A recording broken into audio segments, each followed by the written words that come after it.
الأخطاء ما بين الحارس والدفاع هذه مشكلة، ولذلك يستفيد منها القادسية الآن بركنية رغم أنه ما في مشاركة مهاجم مع الحارس، وهذه حطها بالجول.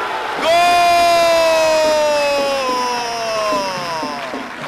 من الركنية، والركنية أخطأوا فيها عبد العزيز فتحي كميل وعبدو جمة، واستغلال جيد. هدف أول.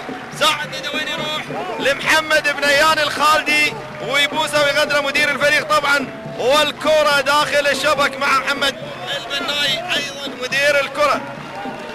اذا هدف ياتي في الدقيقة 16، هدف ياتي في الدقيقة 16. شوف ارتقاء، برافو، ارتقاء ما فيها مشكلة ابدا. وعبد العزيز خروجه ايضا يحتاج الى خبرة، على فكرة عبد العزيز في مثل هالمباريات يحتاج الى خبرة، ولذلك شوفوا خروجه ما حصل على الكرة، وقصر الغامة ايضا ما ساعده انه يطلعها بيده، لكن مساعد. ارتقاء بالراس ورأسية داخل المرمى. الهدف الاول ياتي للقادسية من ركنية تسبب فيها الاثنين، انا اعتبر. مرة ثانية بدر، حاول بدر مطوع، بدر يرسل لفيز عمر السومة، السومة بيشوط، الله!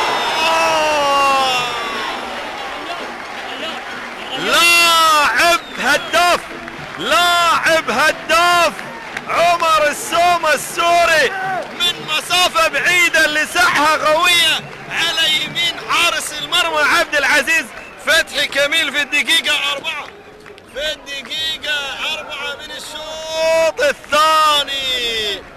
اللاعب الخطير والهداف، او اللاعب الهداف الخطير معروف فراس الخطيب، لكن هذا لاعب غناص هداف فعلا من مسافة. شوف الله، لما يلعبها بقوته ورايحة للزاوية اليمين وتمريره، واخيرا ايضا يذهب للمدرب وقبله ويعطيه ايضا يقول له انا لما اخترتني اليوم كاساسي راح ابين لك، ومن خارج منطقة ال18 الهدف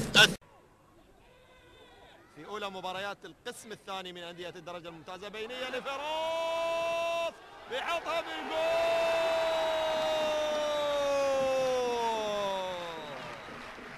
فراس الخطير، فراس الخطير يسجل في الدقيقة 38، في الدقيقة 38 والجسور فرحان، وهنا يسجد ويشكر ربه ويحمده على الهدف الثالث لفريقه في الدقيقة 38.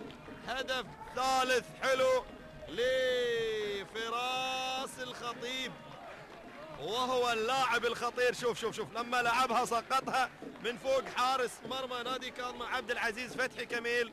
شوف الخبرة، وشوف يعني لاعب شاب صغير مع لاعب دولي حريف محترف ايضا من قطر يعود، والانصاري يسلمها على طبق من ذهب لفراس الخطيب.